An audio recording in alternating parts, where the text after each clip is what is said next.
मेरा पति जाते वक्त कह गया कि अगर दूसरी बार बेटी हुई तो तुम्हें तलाक दे दूंगा, पर दुर्भाग्यवश इस बार भी मुझे बेटी पैदा हुई।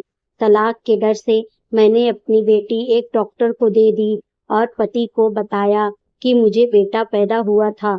उसके बाद मेरे पति ने अपने बेटे के लिए एक लड़की पसंद की और जब शादी का वक्त आया तो लड़की को देखकर मेरे पैरों तले से जमीन खिसक गई, क्योंकि जो लड़की मेरी बहू बनने जा रही थी वो तो उसी डॉक्टर की मैंने अपने पसंद से शादी की थी। इस शादी से मैं बहुत ज्यादा खुश थी, क्योंकि मेरा पति खूबसूरत होने के साथ साथ बहुत पैसे वाला भी था। और एक बात मेरे पति की जो मुझे बिल्कुल अच्छी नहीं लगती, वो ये कि बहुत ज्यादा पढ़ा लिखा होने के बावजूद छोटी सोच का इंसान था। पहली बार जब मैं प्रेग्नेंट हुई तभी उसने कह दिया था कि मुझे बेटी नहीं चाहिए। मैंने उसे बहुत समझाया कि बेटा बेटी होना मेरे बस में नहीं है, लेकिन उसका कहना था कि चाहे कुछ भी हो जाए मुझे बेटा ही चाहिए। भगवान ने मेरी नहीं सुनी और मुझे बेटी पैदा हुई। बेटी का सुनकर मेरा पति बहुत ज्यादा गुस्सा हुआ। उन्होंने कभी मेरी बेटी को प्यार से खिलाया तक नहीं। लेकिन जब मैं दोबारा प्रेग्नेंट हुई तो मेरे पति ने वापस से वही जिद पकड़ ली कि मुझे इस बार भी बेटा ही चाहिए। मैंने समझाने की बहुत कोशिश की, पर वह अपनी जिद पर अड़ा रहा। उसे बेटा ही चाहिए। अपने पति की जिद देखकर पहले से ही भगवान से दुआ करने लगी, हे भगवान, मुझे बेटी नहीं बेटा ही हो। मेरा दिल बैठा जा रहा था कि बेटा या बेटी तो मेरे बस में नहीं है। और जैसे जैसे मेरी डिलीवरी के दिन करीब आ रहे थे, मेरे दिल की धड़कन तेज हो रही थी, क्योंकि मेरे पति उठते बैठते बस यही बात कहते कि बेटी नहीं, मुझे बेटा ही चाहिए। मेरी डिलीवरी के वक्त आया तो मेरे पति को बस यही चिंता थी कि बेटी ना हो। मेरी डिलीवरी के वक्त उनको काम के सिलसिले में किसी दूसरे शहर जाना पड़ा। उन्हें नहीं पता था कि बच्चा इसी वक्त हो जाएगा। उनके जाने के बाद ही मुझे अस्पताल जाना पड़ा। अस्पताल जाने के बाद डॉक्टरों और नर्सों की मदद से मेरा बच्चा हो गया। लेकिन भगवान की करनी ऐसी थी कि इस बार मुझे जुड़वा बच्चे पैदा हुए, एक लड़का और एक लड़की। अपने बच्चे को देखकर मैं बहुत खुश थी, लेकिन मन ही मन डर रही थी कि अगर पति को पता चला कि बेटे के साथ बेटी भी हुई है तो वो मुझे तलाक दे देंगे। अब मैं क्या करूं? मुझे कुछ समझ में नहीं आ रहा था। तभी अस्पताल की एक डॉक्टर से मैंने कहा कि मेरी बेटी किसी अनाथालय में, किसी अस्पताल में अगर किसी को बच्चे की जरूरत हो उसे दे दो, क्योंकि इस बच्ची को किसी मजबूरी में मैं नहीं रख सकती। उसने कहा, मैं खुद औलाद के लिए तरस रही हूँ। अगर आपको कोई एतराज ना हो तो इस बच्ची को मैं रख लेती हूँ। मैंने अपनी बेटी उसको दे दी और अपने पति को फोन करके बताया कि बेटा हुआ है। कुछ दिन बाद जब मेरे पति घर वापस आए तो वे बेटे को देखकर बहुत खुश हुए। इस तरह मेरी बेटी उस डॉक्टर के पास रह गई और बेटा मेरे पास रह गया, क्योंकि पति की सोच को देखते हुए मुझे अपनी बेटी दूसरों को देना पड़ा। अपने पति की सोच से मैं बहुत ज्यादा परेशान थी और ना चाहते हुए भी मैंने उससे दूरी बना ली और अपने बेटे की परवरिश पर ध्यान देने लगी, क्योंकि मैं नहीं चाहती थी कि मेरा बेटा बड़ा होकर अपने बाप की तरह बने। मैं अपने बेटे को औरत का इज्जत करना सिखाती और क्या सही है क्या गलत है बताती। मैंने सोच लिया था कि जब मेरी बेटी बड़ी बेटी और बेटा बड़ा होगा तो मैं उन्हें उनकी बहन के बारे में बता दूंगी कि उनकी एक छोटी बहन भी है, क्योंकि मुझे अपनी बेटी की बहुत याद आती थी। एक बार मैं अपनी बेटी से मिलना चाहती थी कि वह कितनी बड़ी हुई होगी और कैसी दिखती होगी, लेकिन मैं डरती भी थी अगर मेरे पति को पता चल गया तो वह सही हंगामा ना खड़ा कर दे। धीरे धीरे अब मेरा बेटा बड़ा हो रहा था। मैं अपने बेटी के बारे में सोचती थी कि वह भी तो बड़ी हो गई होगी, दिखने में कैसी होगी, क्या वह पढ़ती भी होगी कि मैं उसे नहीं मिल सकती थी, क्योंकि उस डॉक्टर का मेरे पास कोई जानकारी नहीं थी और ना तो मैंने उसका मोबाइल नंबर लिया था। और ना ही एड्रेस। लेकिन अब मैं उस दिन का इंतजार कर रही थी कि जब मेरा बेटा बड़ा होगा तब मैं उसे उसकी बहन के बारे में बताऊंगी और वही मेरी मदद करेगा। मैंने महसूस किया कि मेरा बेटा अपने बाप से एकदम अलग है। इस बात की मुझे बहुत खुशी थी कि चलो मेरी परवरिश रंग लाई और मेरे बेटे की सोच बिल्कुल अपने बाप से परे थी। वह औरतों की इज्जत करना जानता है। एक दिन मुझसे रहा नहीं गया। मैं उसी अस्पताल में चली गई जहां सालों पहले एक डॉक्टर को मैंने अपनी बेटी दे आई थी। लेकिन वहां जाने के बाद मुझे पता चला कि वह डॉक्टर बहुत साल पहले ही अस्पताल छोड़कर जा चुकी है। अब वह यहाँ कहाँ पर रहती है किसी को कुछ पता नहीं। इतनी बड़ी दुनिया में ना जाने वो कहाँ मेरी बेटी को लेकर चली गई थी, पर मैं कुछ नहीं कर सकी थी। मेरा कोई हक भी तो नहीं था कि मैं उसे कुछ कह पाती, क्योंकि अपने हाथों से ही मैं अपनी बेटी दूसरे को दे आई थी। ज्यादा से ज्यादा बस यही हो सकता था कि अस्पताल से मैं उसका एड्रेस लूं।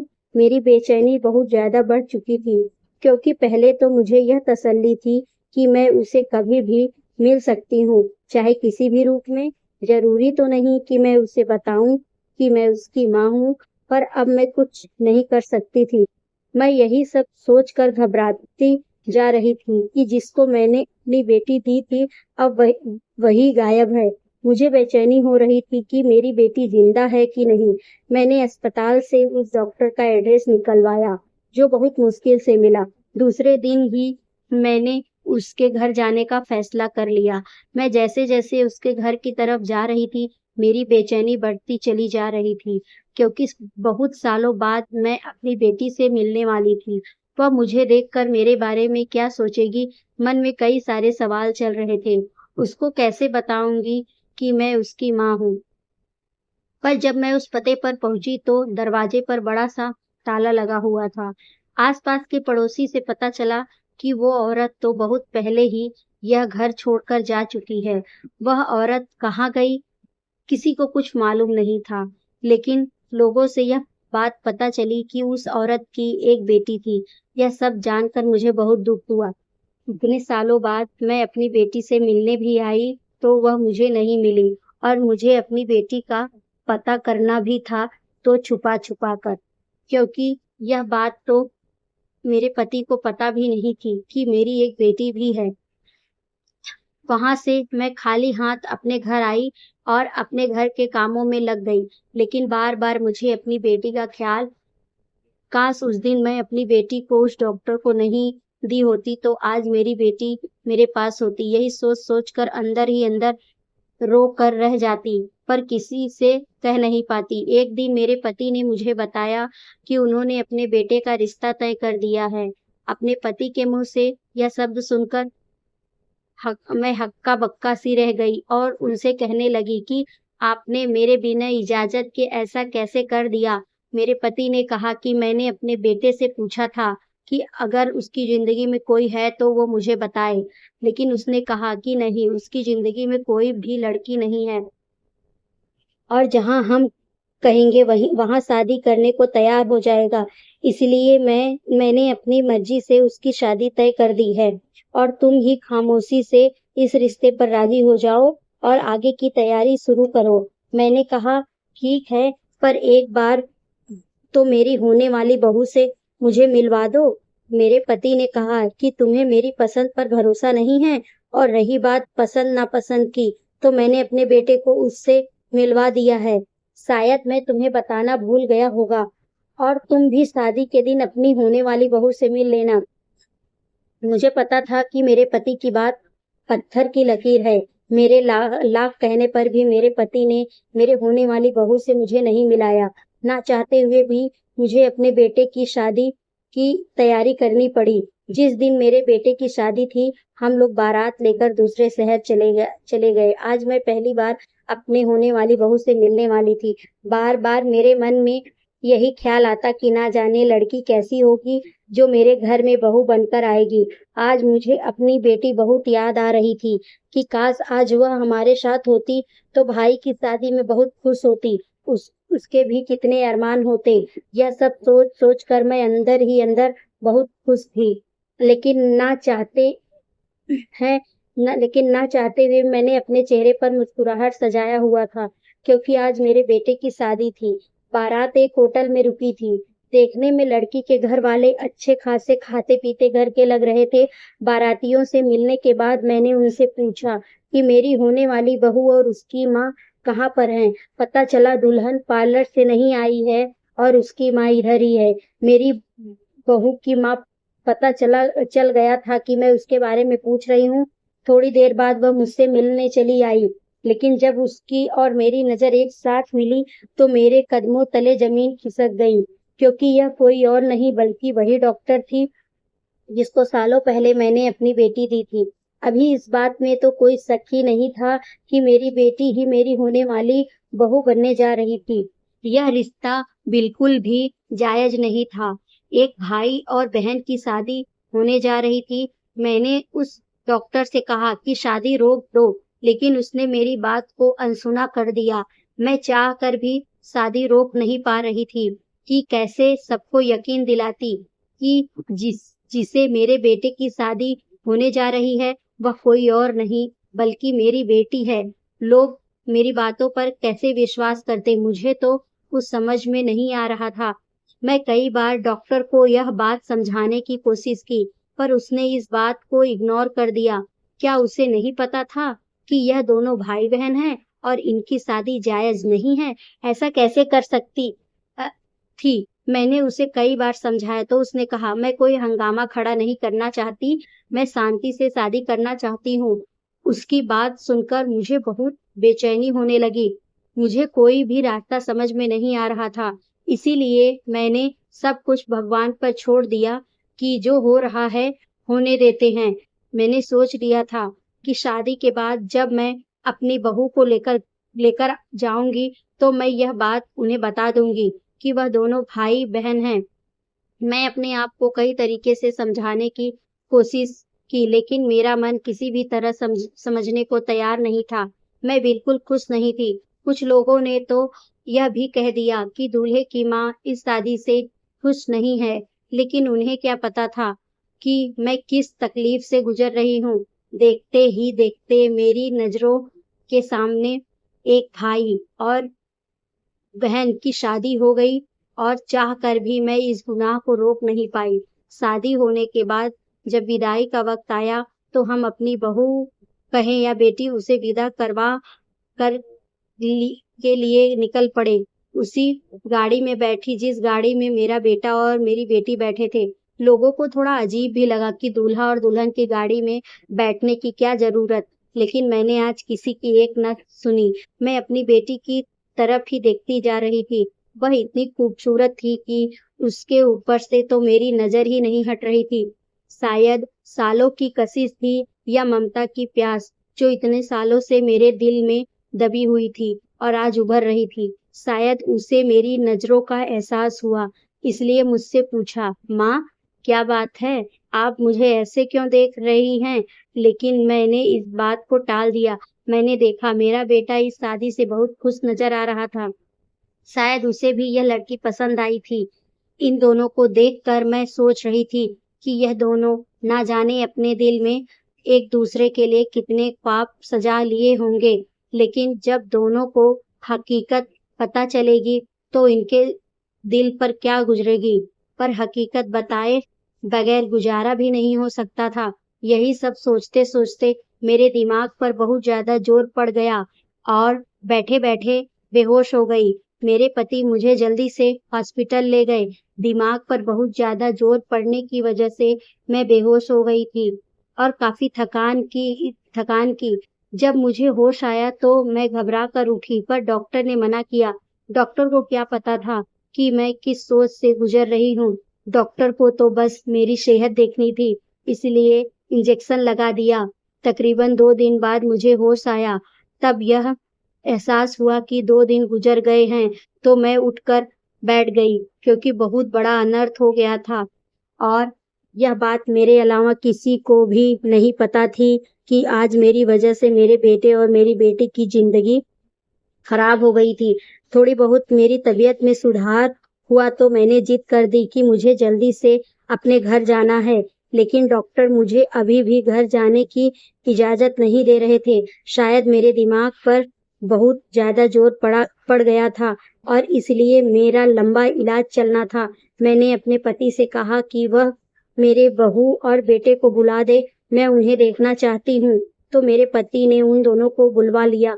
दोनों जैसे ही मेरे कमरे में आए तो मैंने देखा दोनों एक दूसरे के साथ बहुत खुश नजर आ रहे थे, जैसे कोई भी नया शादीशुदा जोड़ा होता है। मुझे कुछ भी समझ में नहीं आ रहा था कि मैं इन दोनों को कैसे बताऊं कि यह दोनों भाई बहन हैं, लेकिन बताना भी जरूरी था। इसीलिए मैंने अपने पति को कमरे से बाहर भेजा और इन दोनों से कहा कि मैं जो कुछ भी कहना चाहती हूँ तुम दोनों ध्यान से सुनना और उसके बाद इस बात पर गौर करना। मैंने दोनों को हकीकत बता दी कि तुम दोनों भाई बहन हो और डॉक्टर वाली बात भी बता दी कि तुम्हारी एक जुड़वा बहन भी है। मैंने अपनी बेटी एक डॉक्टर को दिया था और साथ में मैंने अपने बेटे को उसके बाप की सोच के बारे में भी बता दिया। मेरा बेटा इस बारे में सुनकर अपने होश में नहीं था, क्योंकि इन दोनों ने बताया कि उन्होंने एक दूसरे को अपने पार्टनर के रूप के तौर पर कबूल कर लिया था। मेरे बेटे ने कहा, मैं इतना बड़ा अनर्थ कैसे हो गया, हम इसकी भरपाई कैसे करेंगे। मैंने अपनी बेटी से कहा कि अगर तुम्हें मेरी बातों पर यकीन नहीं हो रहा हो तो तुम अपनी माँ से पूछ लो। उसने कहा, मेरी माँ यहाँ आ रही हैं, पर मैंने अपने बेटे और बहू को देखा, वो दोनों ही परेशान नजर आ रहे थे। तकरीबन 1 घंटे बाद फोन आया तो पता चला कि वह डॉक्टर और उसका पति एक हादसे का शिकार हो गए हैं। दोनों अस्पताल में हैं। मेरा बेटा और बेटी दोनों उस अस्पताल में गए जहां पर वह डॉक्टर और उसका पति एडमिट था। मैंने भी डॉक्टर से बड़ी मुश्किल से इजाजत ली, क्योंकि मुझे भी उसी अस्पताल में जाना था जहां पर वह डॉक्टर और उसका पति एडमिट थे, क्योंकि यह बात क्लियर करनी थी। पर वहां जाने के बाद पता चला कि हमारे जाने से पहले ही डॉक्टर दुनिया छोड़कर चल बसी और अब उसके बाद पति ही रह गया था, जो कोमा में चला गया था। मेरा बेटा और बेटी इस बात को मानने को बिल्कुल भी तैयार नहीं थे कि वह दोनों भाई बहन हैं, पर अब तो बस एक ही हल था कि मैं इन दोनों का डीएनए टेस्ट करवा दूं कि मैं जो कुछ भी कह रही हूँ सच कह रही हूँ। इन दोनों को भी यह बात सही लगी। इन दोनों ने तुरंत ही इसी अस्पताल में डीएनए टेस्ट करवा लिया। डीएनए टेस्ट हो चुका था। 3 दिन बाद जब रिपोर्ट आई तो मेरी सोच से बिल्कुल परे था। दोनों का डीएनए मैच नहीं हो रहा था और मैं हैरान थी कि ऐसा कैसे हो सकता है। यह बहुत बड़ा सवाल था, लेकिन इस रिपोर्ट को देखकर एक तसल्ली भी हुई कि दोनों का रिश्ता नाजायज नहीं बल्कि जायज है। अब मुझे अपनी बहू के बाप के होश में आ जाने का इंतजार था, क्योंकि वही अब एक थे जो हकीकत बता सकते थे कि आखिर सच्चाई क्या है।